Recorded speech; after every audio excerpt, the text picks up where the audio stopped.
जय गुरुदेव। और दोस्तों, मेरे चैनल सिद्ध सावर मंत्र में आपका एक बार फिर से हार्दिक स्वागत है। और देखिए, आज मैं आपके सामने जो साधना मैं आपको बताने वाला हूं, वो साधना अपने आप में एक बहुत महत्वपूर्ण साधना है और एक बहुत जटिल विधि विधान की भी साधना है। क्योंकि भविष्य देखना कोई छोटी मोटी क्रिया नहीं है, ये बहुत बड़ी क्रिया होती है कि आप किसी का भविष्य देखें या अपना भविष्य देखें। देखिए, भूतकाल को तो दुनिया बता देती है, भूतकाल को जो कि बीत चुका है उसको तो बहुत सी शक्तियां हैं, जैसे कि कर्ण पिशाचिनी हो गई, और भी बहुत शक्तियां हैं जो बता देती हैं। कुछ भूत प्रेत हो गए, वो भी बता देते हैं। लेकिन जो भविष्य में आने वाला है उसको सब हर किसी के बस में नहीं होता कि उस चीज को बता दें। ठीक है, या तो एक गायत्री साधक होता है, वो बता सकता है आपको, जो गायत्री साधक होता है और जिसे गायत्री वास्तव में सिद्ध होती है। या फिर जो मैं साधना ये बताने वाला हूं, ये साधना वास्तव में भविष्य दर्शन की ही साधना है। इससे और भी बहुत कुछ होता है, लेकिन भविष्य दर्शन तो इससे होता ही होता है। यह साधना पंचांगुली साधना है। पंचांगुली साधना, पंचांगुली साधना जो होती है वो भविष्य में आने वाले प्रत्येक रुकावट को, कि आपके साथ किस तरह की रुकावट हो सकती है। अगर आप किसी कारोबार में आप हाथ डालते हैं तो यहां आपको अपना कारोबार यानी इन्वेस्ट करना चाहिए या नहीं करना चाहिए, ये इस साधना के द्वारा पता लग जाता है। या फिर आने वाले टाइम में आपके साथ क्या होने वाला है, ये भी इस साधना के द्वारा आपको पता लग जाता है।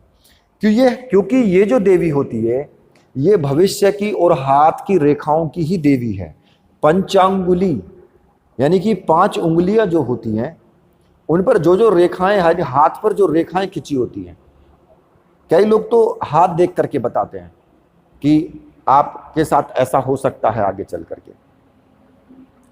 तो उसी तरीके से यानी कि 5 उंगलियां, पंचांगुली देवी जो होती है, ये इसी जो भविष्य की जो साधना है वो यही साधना है। अब पंचांगुली देवी की साधना आप कैसे कर सकते हैं वो मैं आपको बता देता हूं। क्योंकि इस साधना में आपको यहां तक भी पता लग जाता है कि आपको ये बीमारी कब आने वाली है या कब आपकी मृत्यु होगी, या फिर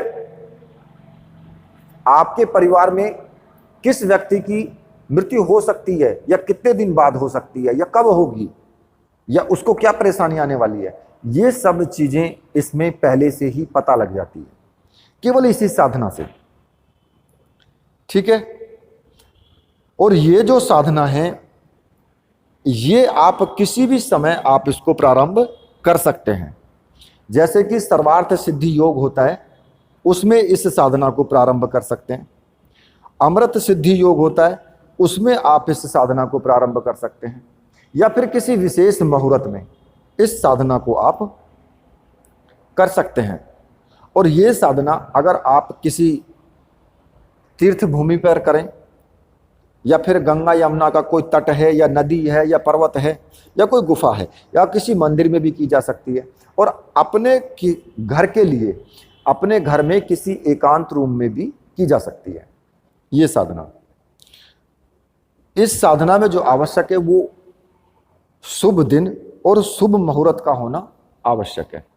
और जो मैंने आपको बताया है, सर्वार्थ सिद्धि योग, अमृत सिद्धि योग, ये शुभ मुहूर्त ही होते हैं।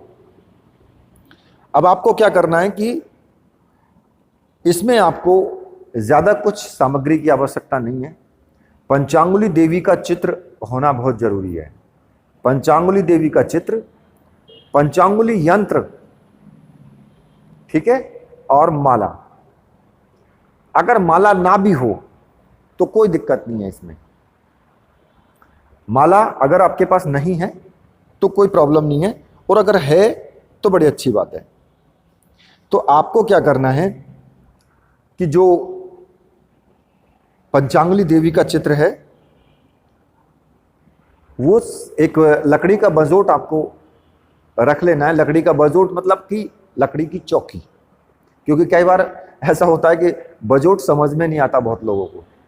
तो लकड़ी की जो चौकी होती है उस चौकी पर सफेद रंग का वस्त्र बिछा लेंगे आप, ठीक है।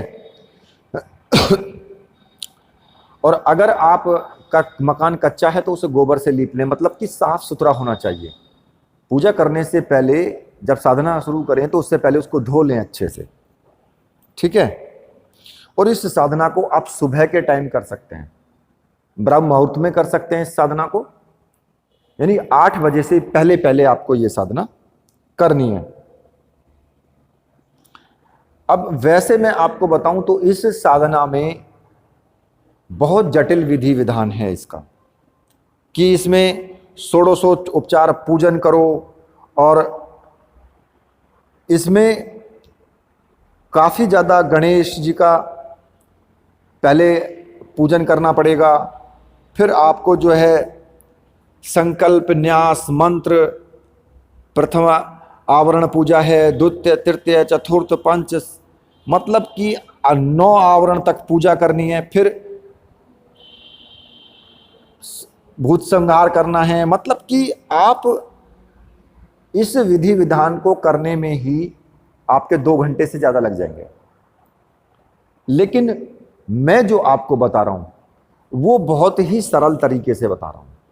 ये सब करने की आवश्यकता नहीं है, क्योंकि हर कोई व्यक्ति इतना सब कुछ नहीं कर पाता है। तो इसलिए इतने सब चीज़ों को करने का मतलब नहीं है, अगर ये सब चीज़ें करोगे तो कम से कम 50 पन्नों की एक पुस्तक बन जाएगी, और उसको जो है तुम लगे रहो, करते रहो, तो बहुत टाइम निकल जाता है। और आज की डेट में इतना टाइम किसी के पास भी नहीं है, ठीक है। तो इसमें आपको क्या करना है, सबसे पहले जो गुरु हैं आपके, गुरु का चित्र रख दें, ठीक है। और गुरु नहीं है तो कोई बात नहीं है, भगवान शिव का ही चित्र रख दें, भगवान शिव को ही गुरु मान लें। और ओम नमः शिवाय का आपको पूजन करने के बाद एक माला का जाप कर लें। इसमें आपको एक दीपक लगाना है, घी का दीपक आप लगा लें, धूप बत्ती, अगरबत्ती और कुछ पुष्प, और पंचांगुली देवी को टीका लगाने के लिए कुमकुम, ये चीज़ें आप अपने पास रखें। केवल नॉर्मल आपको यही पूजन करना है, कोई ज़्यादा बड़ा विधि विधान नहीं है। एक दीपक जला लेना है, सुगंधित अगरबत्ती जला लेनी है, पुष्प चढ़ा देने हैं और देवी को टीका लगा देना है। इसी तरीके से सबसे पहले गुरुदेव का आपको पूजन करना है और गणपति जी का पूजन आपको कर लेना है, ठीक है। ये नॉर्मल सी चीज़ें हैं, और ये सब जो आध्यात्म से जुड़े हुए हैं इतना तो सभी लोग जानते भी हैं। सबसे पहले आपको पंचांगुली देवी का ध्यान करेंगे, यंत्र को स्थापित कर देना है, और पंचांगुली देवी का चित्र भी आपको रख देना है। चित्र रख करके उसके सामने ही यंत्र को स्थापित करना है, ठीक है। और जो पंचांगुली मंत्र है, अब मैं उसको आपको चैतन्य करने का भी तरीका बताऊंगा इसी साधना में। सबसे पहले आपको क्या करना है, पंचांगुली देवी का आपको ध्यान करना है, और ध्यान में जो आप बोलेंगे वो मैं आपको लिख करके दे दूंगा, वीडियो में ही लिख करके दे दूंगा। जो पंचांगुली ध्यान है, पंचांगुली देवी महादेवी श्रीम सोमंधर शासनी अधिष्ठात्रो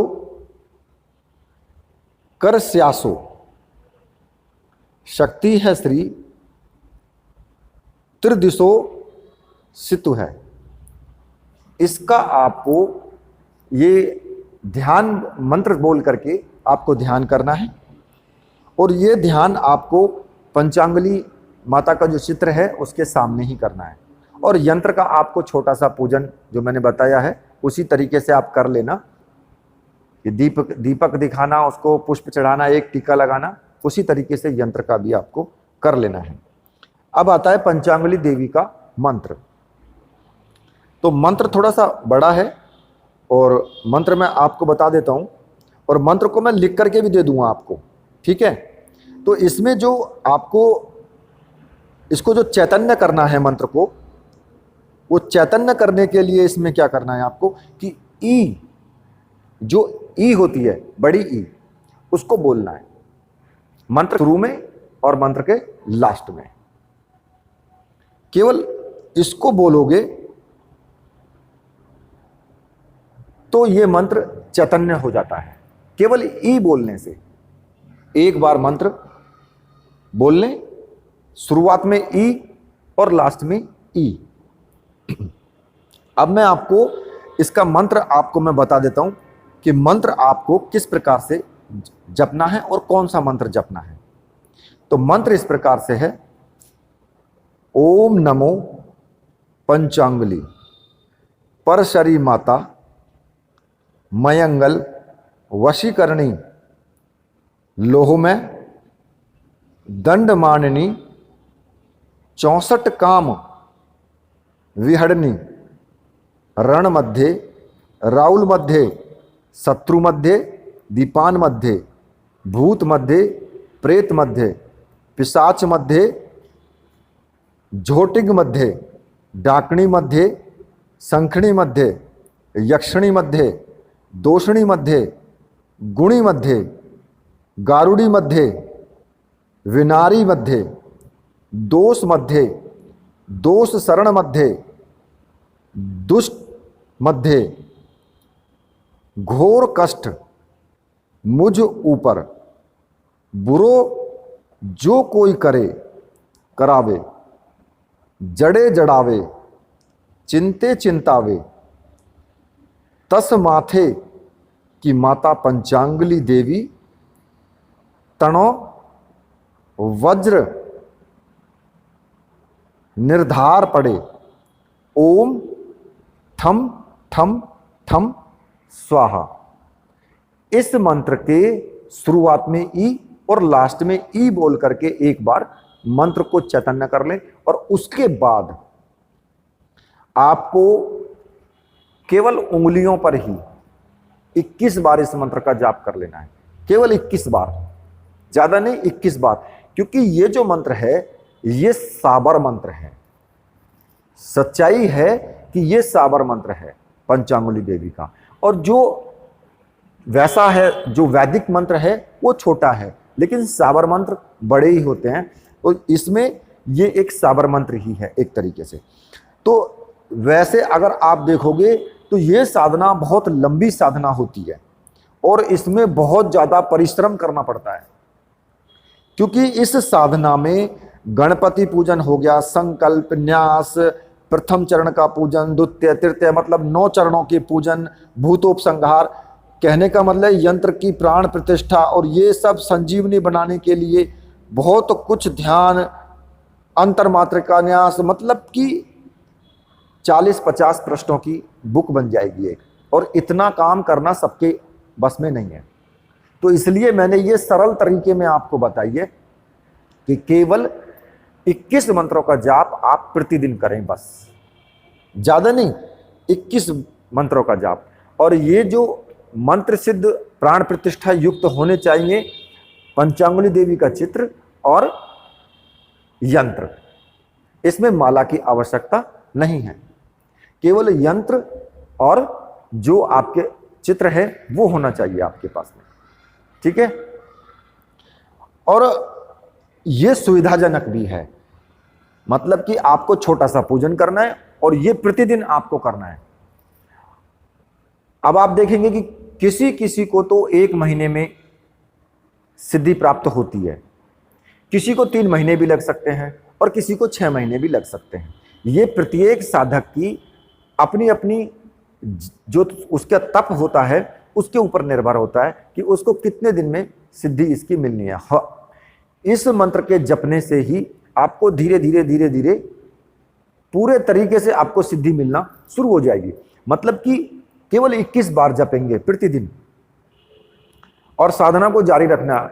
और साधना में वही सब चीजें आपको करनी है कि झूठ नहीं बोलना है, अपना आचरण अच्छा रखना है, ब्रह्मचर्या का पालन करना है। ये तो देखो जरूरी है, ठीक है। जब इतनी चीजें छोड़ दी गई हैं तो इतना तो कर ही सकते हो। केवल आपको 21 मंत्रों का जाप करना है प्रतिदिन, लेकिन जो नियम है वो तो अपनाने ही पड़ेंगे। और आप देखोगे कि धीरे धीरे पंचांगुली देवी सिद्ध हो जाएगी, आपको पता भी नहीं लगेगा। आप जिस किसी को भी बोलेंगे कि तेरे साथ ये होने वाला है, तो वही उसके साथ होगा। ये इस साधना की विशेषता है, क्योंकि आप बोलेंगे तभी जब होने वाला होगा उसके साथ। भविष्य में ऐसा होने वाला है उसके साथ में, तभी तुम बोल सकते हो, वरना तुम्हारे मुख से निकलेगा ही नहीं। यही साधना की विशेषता है, ठीक है। और ये साधना जो करने से जो भी व्यक्ति इस साधना को करेगा वो भविष्य दृष्टा तो बन ही जाएगा। किसी भी व्यक्ति का भविष्य वो देख करके बता सकता है, ठीक है। तो अब इसमें इस साधना को अगर आप करना चाहते हैं तो ये मैंने साधना शॉर्टकट में आपको बताई है, और बहुत अच्छी साधना है। मानने वाले माने और ना मानने वाले साधना से दूर रहें। लास्ट में यही बोलता हूं, ठीक है। तो इसी के साथ अब मैं वीडियो को यहीं पर समाप्त करता हूं। तो मेरे साथ बोलिए, बोलिए वीर बजरंगबली हनुमान जी महाराज की जय। बोलिए मेरे परमहंस सद्गुरुदेव की जय।